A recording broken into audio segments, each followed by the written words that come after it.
Assalamualaikum warahmatullahi wabarakatuh. Teman-teman, selamat datang kembali di Warung Kopi Kripto Tarakan Pesan FX. Sebelumnya saya ucapkan terima kasih pada teman-teman yang sampai hari ini masih setia menemani nongkrong sambil ngopi di Warung Kopi Kripto Tarakan Pesan FX.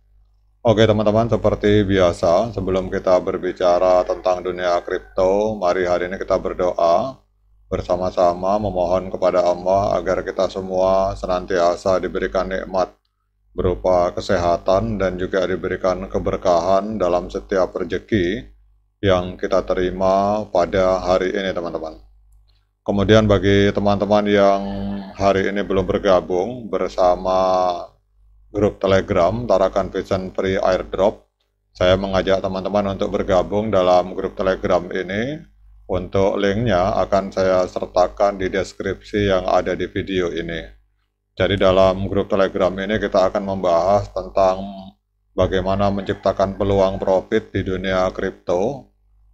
Jadi kita tahu bahwa di dunia kripto selain Binetwork banyak sekali proyek-proyek airdrop gratis, di mana kita bisa mendapatkan peluang untuk menciptakan profit cukup dengan hanya bermodalkan handphone dan internet teman-teman.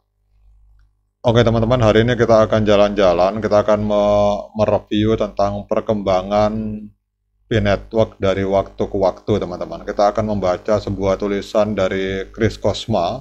Jadi Chris Cosma ini adalah seorang mantan moderator dari Binetwork. Jadi sedikit banyak beliau ini mengenal dengan Nicholas Kokalis, kemudian karena beliau adalah moderator, mantan moderator, jadi menurut pendapat saya pribadi, beliau pasti tahu apa yang sedang terjadi di balik layar teman-teman. Ini kita mereview perkembangan dan perjalanan Binetwork, terutama dalam perayaan P2D 2024 yang lalu.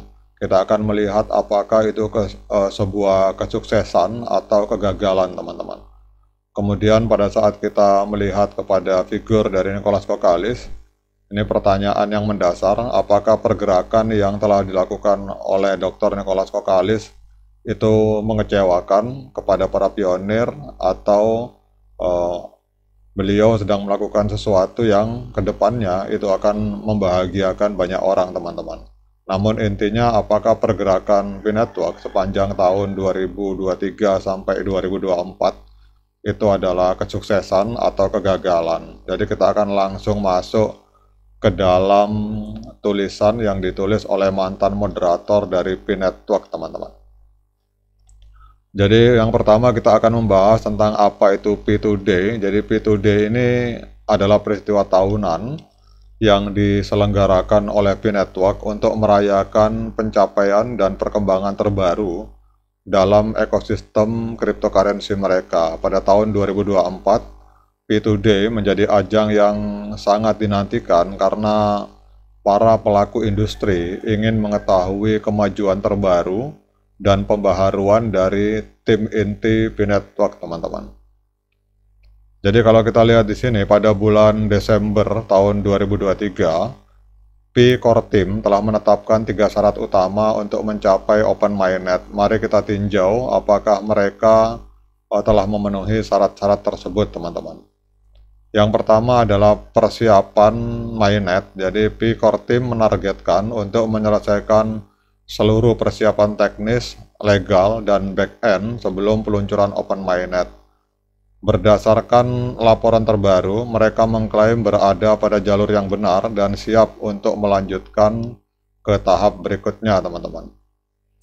Kemudian yang kedua, tujuan KYC, migrasi dan pembuatan utilitas. Jadi KYC dari Pioneer, target awal adalah 15 juta, saat ini mencapai 12 juta dan meningkat 4 juta dari Desember tahun 2023. Kemudian untuk migrasi Pioneer targetnya 10 juta, saat ini mencapai 5,8 juta, meningkat 1,9 juta dari bulan Desember 2023. Kemudian aplikasi Pi yang siap dan berfungsi, target 100, saat ini 70, meningkat 30 dari Desember 2023, teman-teman. Kemudian lingkungan eksternal yang tidak merugikan, jadi faktor-faktor eksternal seperti politik atau perang itu dapat mempengaruhi pasar cryptocurrency secara negatif. Untungnya saat ini tidak ada kondisi yang mengganggu dan diharapkan tetap seperti ini, teman-teman. Kemudian kita melihat lagi progres selanjutnya. Jadi ada fitur-fitur baru, peningkatan dan adanya pengumuman. Yang pertama adalah fitur baru on-chain lockup. Dengan fitur terbaru ini, para pengguna dapat mengunci sebagian fee mereka untuk mendapatkan imbalan tambahan dalam mining. Sebelumnya, pengguna hanya dapat mengunci sebelum migrasi, tapi kini penguncian dapat dilakukan kapan saja dan memungkinkan pengguna mendapatkan lebih banyak fee.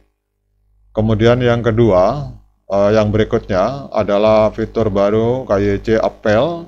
Jadi bagi mereka yang KYC-nya ditolak, fitur KYC Appeal ini adalah kabar baik. Ini memberikan kesempatan kedua bagi pengguna untuk memperbaiki dan menyelesaikan proses KYC yang ditolak, teman-teman.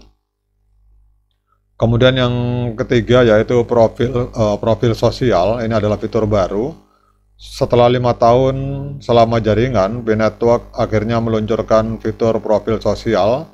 Aplikasi yang dibangun di atas Pi akan segera dapat mengintegrasikan profil sosial ini yang bisa menjadi sangat penting di masa depan, teman-teman. Kemudian progres berikutnya yaitu periode grace 6 bulan dimulai 1 Juli. Jadi periode grace ini adalah waktu yang diberikan kepada pionir untuk menyelesaikan proses KYC, dan ini merupakan bagian dari white paper dan memberikan waktu tambahan untuk menyelesaikan persyaratan sebelum open mainnet. Kemudian yang segera hadir ini migrasi kedua dan selanjutnya. Jadi migrasi saldo berikutnya akan segera dilakukan, termasuk bonus dari referral dan security circle. Meskipun tanggal pastinya belum diumumkan, semua tanda menunjukkan bahwa migrasi ini akan terjadi sebelum open mainnet, teman-teman. Kemudian ini yang segera hadir yaitu node. Persiapan untuk memindahkan lebih dari 200.000 node dari testnet ke mainnet telah dimulai, dan proses ini diharapkan dilakukan secara bertahap sebelum peluncuran open mainnet. Kemudian yang segera hadir adalah P-Commerce dan P-Fest. Jadi P-Fest yang sukses pada tahun 2023 akan kembali dengan tambahan fitur. Pionir akan dapat menggunakan aplikasi P-Commerce untuk mencantumkan dan menemukan toko yang menerima Pi. Kemudian untuk Fireside Forum, ini kini dilengkapi dengan algoritma yang lebih baik dan upaya pengembangan berkelanjutan yang fokus pada moderasi konten terdesentralisasi, teman-teman. Untuk KYC dan migrasi, core team terus menyempurnakan infrastruktur KYC dan migrasi dengan pembaruan terbaru seperti pemeriksaan keaktifan baru, optimisasi checklist mainnet, dan peningkatan infrastruktur migrasi. Maka keadaannya nampak cukup positif, teman-teman. Kemudian yang berikutnya jaringan iklan Pi. Ini juga pengembang aplikasi Pi dapat mulai menggunakan platform ini dan mendapatkan bayaran untuk iklan yang ditampilkan kepada pionir. Kemudian geolocation untuk developer, fitur ini ditambahkan untuk pengembang iOS, memungkinkan integrasi yang lebih mulus dalam aplikasi mereka dengan lebih banyak kasus penggunaan, teman-teman.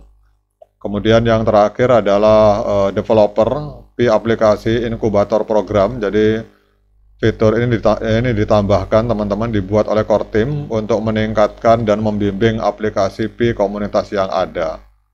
Jadi kalau kita simpulkan dari sini, teman-teman, apakah Pi Today 2024 ini memenuhi harapan secara progres? Maka menurut dari mantan moderator P-Network ini, Cozy ini, beliau berpendapat bahwa Pi Today 2024 menunjukkan kemajuan yang signifikan dalam beberapa aspek utama, termasuk fitur baru, peningkatan, dan persiapan untuk migrasi yang akan datang. Meskipun beberapa target belum sepenuhnya tercapai, namun tim telah menunjukkan kemajuan yang jelas dan upaya berkelanjutan untuk mencapai tujuan mereka. Oke, teman-teman, demikian update informasi kali ini. Semoga bermanfaat, tetap semangat klik petirnya. Jangan lupa diseruput kopinya. Assalamualaikum warahmatullahi wabarakatuh.